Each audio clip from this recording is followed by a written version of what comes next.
Hi മക്കളെ, thumbnail കണ്ടുവന്ന ആൾക്കാരായിരിക്കും നിങ്ങൾ. അഥവാ ഓർഗാനിക് ഫാമിനെ കുറിച്ച് എല്ലാവരും കേട്ടിട്ടുണ്ടാവും, പഠിച്ചിട്ടുണ്ടാവും, പരീക്ഷ കൊണ്ടൊക്കെ തയ്യാറായിട്ടുണ്ടാവും അല്ലേ. എന്നാൽ നിങ്ങൾ ഉറപ്പിച്ചോ, നിങ്ങളുടെ പരീക്ഷയ്ക്ക് സാധാരണ നിങ്ങളുടെ എല്ലാ തരം, നിങ്ങളുടെ ക്രിസ്മസ് പരീക്ഷയാവട്ടെ, ഇനി മോഡൽ എക്സാം ആവട്ടെ, ഫൈനൽ എക്സാം ആവട്ടെ, +1 എക്കണോമിക്സിൻ്റെ പരീക്ഷയ്ക്ക് എപ്പോഴും ചോദ്യങ്ങൾ മാറി മാറി വരുന്നത്.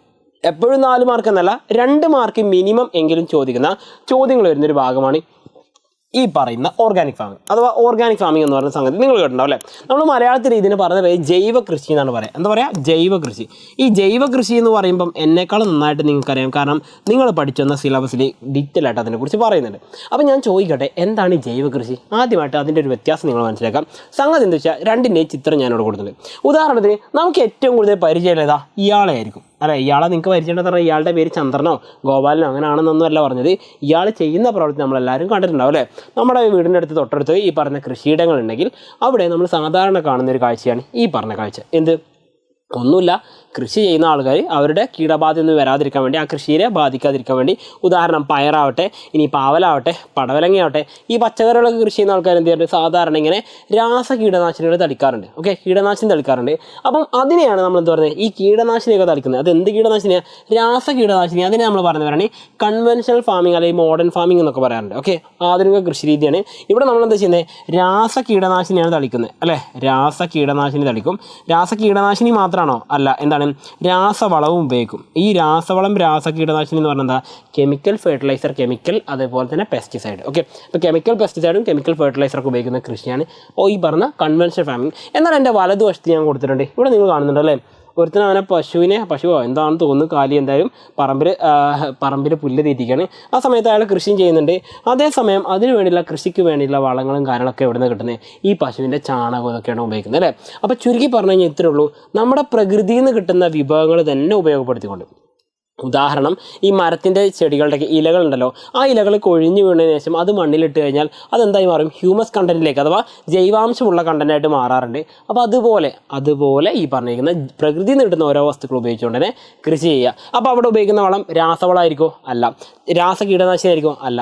അവർ ജൈവ കീടനാശിനിയും ജൈവവളമൊക്കെ ഉപയോഗിച്ചിട്ടുള്ള കൃഷിയാണ്. ഇതിൻ്റെ ഏറ്റവും വലിയ ബെനിഫിറ്റ് എന്ന് പറഞ്ഞു കഴിഞ്ഞാൽ, നമ്മൾ കഴിക്കുന്ന ഭക്ഷണത്തിൽ പ്യൂരിറ്റി ഉണ്ടാവും. പ്യൂരിറ്റി എന്ന് പറഞ്ഞു കഴിഞ്ഞാൽ നമ്മൾ കഴിക്കുന്ന ഭക്ഷണം ശുദ്ധമായിരിക്കും എന്ന് പറയാം അല്ലേ. അപ്പോൾ ജൈവ കൃഷി എന്താണെന്നുള്ളൊരു ചോദ്യം പരീക്ഷയ്ക്ക് വരാറുണ്ട്. അപ്പം ഇതിന് മുൻപായിട്ട് എനിക്കൊരു കാര്യം പറയേണ്ടത് വേറെ ഒന്നുമില്ല കേട്ടോ. അതായത് പലരും നിങ്ങളുടെ മുമ്പിൽ വന്നിട്ട് പല കാര്യങ്ങളും പറയുന്നുണ്ടാവും. പക്ഷെ ഞാൻ നിങ്ങളുടെ മുമ്പിൽ പറയുന്ന കാര്യം ഇത്രയേ ഉള്ളൂ. നിങ്ങളുടെ പരീക്ഷയ്ക്ക് 4 കാര്യങ്ങൾ ബേസിക്കലി നിങ്ങൾക്ക് ഉണ്ടെങ്കിൽ, അതായത് നിങ്ങൾക്ക് 4 കാര്യങ്ങൾ അടിസ്ഥാനപരമായിട്ടുണ്ടെങ്കിൽ കൃത്യമായിട്ട് നിങ്ങൾക്ക് പരീക്ഷയ്ക്ക് നല്ല മാർക്ക് ഞാൻ ഗ്യാരണ്ടി തരാം. നിങ്ങൾക്കൊരു ഏറ്റവും കുറഞ്ഞ, നിങ്ങൾ ഇപ്പോൾ തൊട്ട് വർക്ക് ചെയ്യുകയാണെങ്കിൽ നിങ്ങൾക്ക് A+ തന്നെ എത്താൻ പറ്റുന്ന ഒരു ലെവലിലേക്ക്, ആ ഒരു മാർക്കിലേക്ക് നിങ്ങൾക്ക് സ്കോർ ചെയ്യാൻ പറ്റും. അതിന് എൻ്റെ മക്കൾ ചെയ്യേണ്ട കാര്യം, നിങ്ങൾ ഡെയിലി ഒരു സ്റ്റഡി പ്ലാൻ ഫോളോ ചെയ്യണം. ഡെയിലി ഒരു സ്റ്റഡി പ്ലാൻ ഫോളോ ചെയ്യുമെന്ന് പറഞ്ഞു കഴിഞ്ഞാൽ, സാധാരണ എല്ലാവരുടെയും സ്വഭാവം തരുമോ? പരീക്ഷ, ഞാനടക്കമുള്ള ആൾക്കാർ എങ്ങനെ ചെയ്തിരുന്നത്, പരീക്ഷയുടെ തലേന്ന്, അതായത് ടൈം ടേബിൾ കിട്ടിയിട്ടുണ്ടാവും, അതിൻ്റെ പരീക്ഷയുടെ തലേന്ന് നോക്കും, യെസ് ഇതാണ് സബ്ജക്റ്റ്, നാളെ ഇംഗ്ലീഷാണ് അല്ലെങ്കിൽ നാളെ ഹിന്ദിയാണ്, ഓക്കെ പഠിക്കണം എന്ന് പറഞ്ഞിട്ട് തലേന്ന് എടുത്ത് വായിച്ച് പഠിക്കുകയാണ് ചെയ്യുക അല്ലേ. അപ്പോൾ നമ്മൾ എന്ത് ചെയ്യും? നമുക്ക് ഇഷ്ടപ്പെട്ട പാഠങ്ങളായിരിക്കും പഠിക്കുന്നുണ്ടാവുക. ഇനി അതിന് മുമ്പ് ഒരാഴ്ച മുമ്പാണെങ്കിലോ നമുക്ക് ഇഷ്ടപ്പെട്ട പാഠഭാഗങ്ങളൊക്കെ വായിക്കും. കൃത്യമായിട്ടൊരു പ്ലാനൊന്നും ഉണ്ടാവില്ല. പക്ഷെ ഞാനിവിടെ പറഞ്ഞ ഡെയിലി പ്ലാൻ എന്ന് പറഞ്ഞു കഴിഞ്ഞാൽ, ഒരു ദിവസം നിങ്ങൾ ആലോചിക്കുക, എന്തിനാണ് ഡെയിലി പ്ലാൻ എന്ന് വെച്ച് കഴിഞ്ഞാൽ പറഞ്ഞുതരാം. നിങ്ങൾ ഒരു എയിം ചെയ്യുന്നൊരു കാര്യമുണ്ട്, അതായത് +2 അതേപോലെ തന്നെ +1 പരീക്ഷ എഴുതുന്ന സമയത്ത് നിങ്ങളുടെ +1 മാർച്ച് മാസം നടക്കാൻ പോകുന്ന ഫൈനൽ എക്സാം ഉണ്ട്. ആ ഫൈനൽ എക്സാമിന് നിങ്ങൾ സ്കോർ ചെയ്യണമെന്ന് ആഗ്രഹിക്കുന്ന ഒരു മാർക്ക് ഇപ്പോൾ തന്നെ കുറിച്ച് വെക്കുക. ആ മാർക്കിന് വേണ്ടി ഇപ്പോൾ ഈ നിമിഷം തൊട്ട് പണിയെടുക്കുക. അതിനാദ്യം ചെയ്യേണ്ട ഫസ്റ്റ് സ്റ്റെപ്പാണ് ഡെയിലി ഒരു സ്റ്റഡി പ്ലാൻ ഉണ്ടാവണം.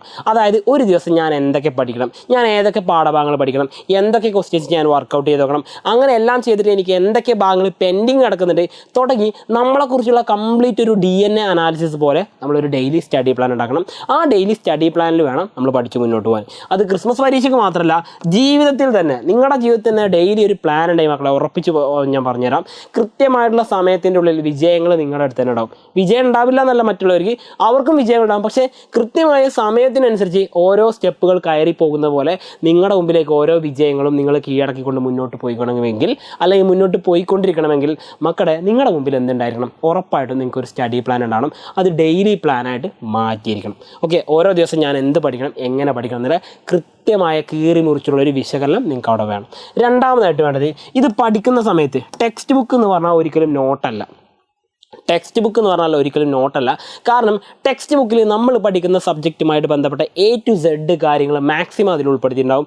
അതിൽ നിന്നും നമുക്ക് വേണ്ടത് തിരഞ്ഞെടുത്തുകൊണ്ട് പരീക്ഷയ്ക്ക് കൂടി വേണ്ടത് മനസ്സിലാക്കിക്കൊണ്ട് അതെടുത്ത് പഠിക്കാൻ വേണ്ടി നമ്മൾ തയ്യാറാക്കി എടുക്കുന്നതാണ് ആക്ച്വലി എന്ത് പറയുന്നത് നോട്ട്സ് എന്ന് പറയുന്നത്. അല്ലാതെ ടെക്സ്റ്റ് ബുക്ക് കംപ്ലീറ്റ് നോക്കി എഴുതാൻ ആരെ കൊണ്ട് പറ്റും? അതല്ല മക്കളെ നോട്ട്സ്. ടെക്സ്റ്റ് ബുക്ക് വായിച്ചാൽ അത് നോട്ട്സിന് തുല്യമാകുന്നില്ല. നോട്ട്സ് എന്ന് പറഞ്ഞാൽ അതിൽ നമുക്ക് വേണ്ടത് മാത്രമേ നോട്ട്സിലുണ്ടാവാൻ പാടുള്ളൂ. ഇനി മൂന്നാമത്തെ കാര്യം മൈക്രോബിറ്റ്. എല്ലാവരും പറയുന്ന കാര്യമാണ് എജുപോർട്ട് കോപ്പി അടിക്കാൻ വേണ്ടി പേപ്പർ പബ്ലിക്കായിട്ട് പ്രിൻ്റ് എടുക്കാൻ വേണ്ടി കൊടുക്കുകയാണ്. ഒരിക്കലുമല്ല മക്കളെ.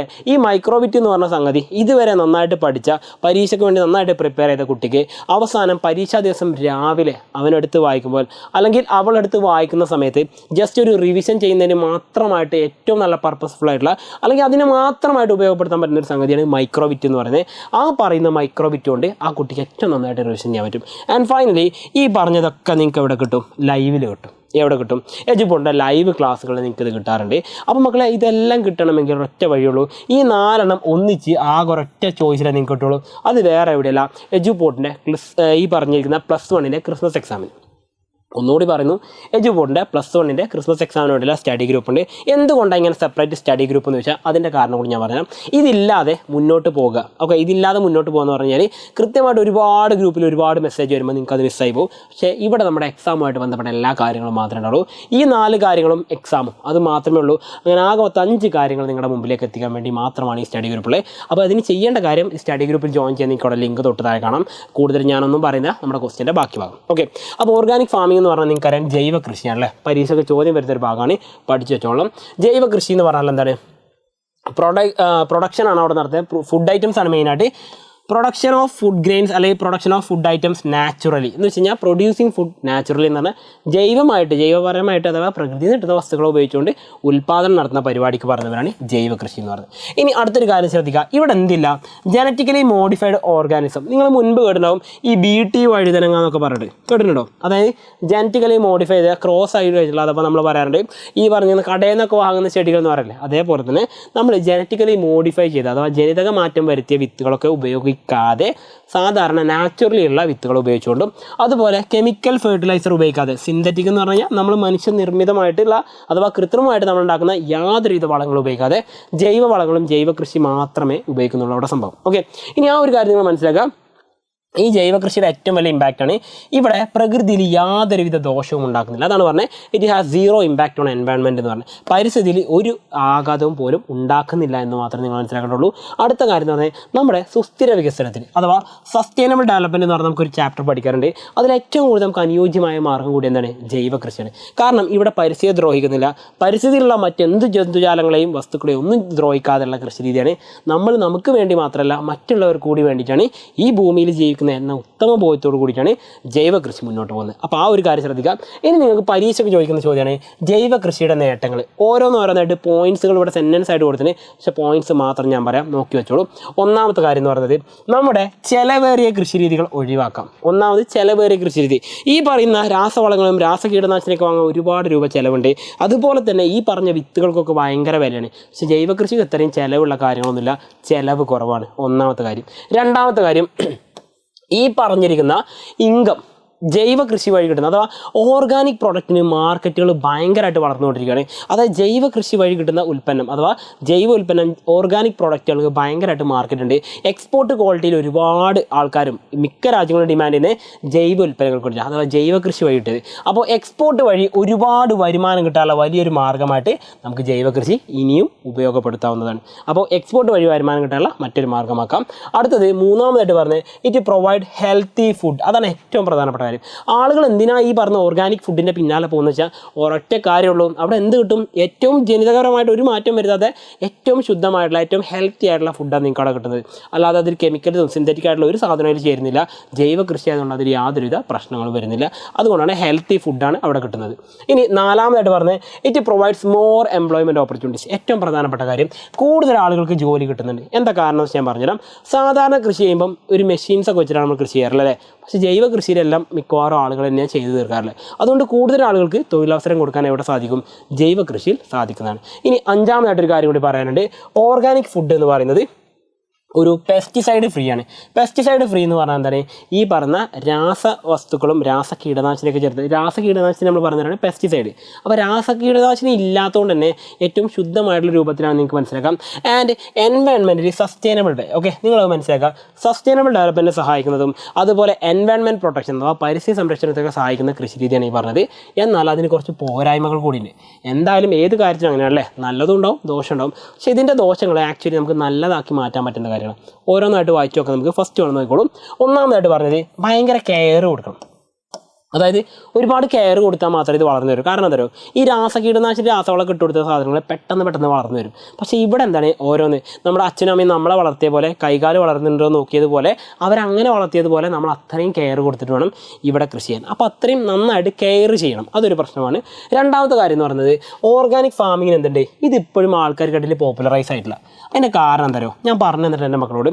അതായത് മനുഷ്യനെപ്പോഴും ചിന്തിക്കുന്ന ഒരു കാര്യം എന്ന് പറഞ്ഞാൽ, ഒരു സാധനം നമ്മൾ കടയിൽ വാങ്ങാൻ പോകുമ്പോൾ നമ്മൾ ആദ്യം നോക്കുന്ന കാര്യം തന്നെ അതിൻ്റെ ക്വാളിറ്റി ഒക്കെ നോക്കുന്നതിൻ്റെ കൂട്ടത്തിൽ നമ്മൾ നോക്കുന്ന ഒരു കാര്യം കൂടിയാണ് അതിൻ്റെ പ്രൈസ്. ഇതിന് എത്രയാണ് വില എന്ന് കൂടി നോക്കല്ലേ.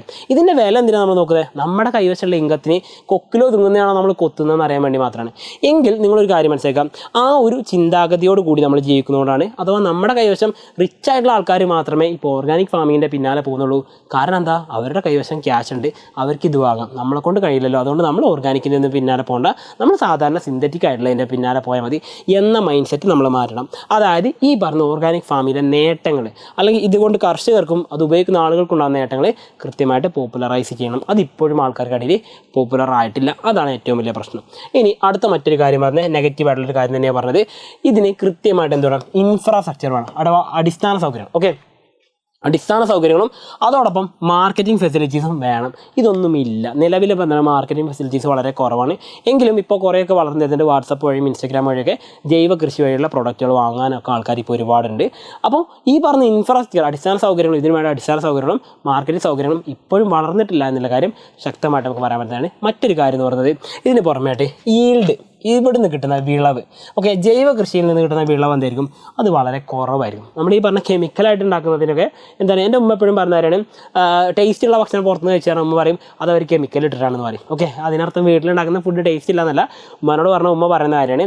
അപ്പോൾ അതേപോലെ തന്നെയാണ് ഇവിടെ പറഞ്ഞത്, ഈ പറഞ്ഞ പുറത്ത് നിന്ന് നമ്മൾ വാങ്ങുന്ന പച്ചക്കറികളും പഴങ്ങളൊക്കെ ഈ പറഞ്ഞ മറ്റ് സംസ്ഥാനങ്ങളിൽ നിന്നൊക്കെ വരുന്ന പഴങ്ങളും പച്ചക്കറികളുടെ ഒക്കെ പ്രത്യേകത, അത് ഭയങ്കര വലുപ്പവും ഈ പറഞ്ഞ ക്വാളിറ്റിയൊക്കെ നമുക്ക് തോന്നാൻ കാരണം അത് ജൈവ കൃഷി വഴിയല്ല, കെമിക്കലായിട്ട് ഉണ്ടാക്കുന്നതാണ് അല്ലേ.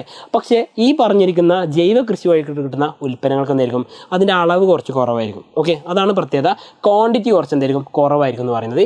ഈ പറയുന്ന ഇത്രയും കാര്യങ്ങൾ നിങ്ങൾ ശ്രദ്ധിച്ചാൽ, ഈ 5 എണ്ണം വീതം പറഞ്ഞു, ഇനി ഇതൊന്നും നിങ്ങളുടെ മൈൻഡിലേക്ക് വരുന്നത്, നിങ്ങൾ ആലോചിക്കുക, ഈ പറഞ്ഞ രാസവളങ്ങളൊന്നും ഉപയോഗിക്കാതെ കൃഷി ചെയ്ത് കഴിഞ്ഞാൽ എന്തൊക്കെ നേട്ടങ്ങളുണ്ട്, അത് ഉപയോഗിച്ച് കഴിഞ്ഞ് കൃഷി ചെയ്താൽ എന്തൊക്കെ പ്രശ്നങ്ങളുണ്ട്.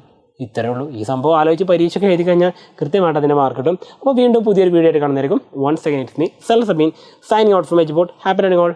ബൈ.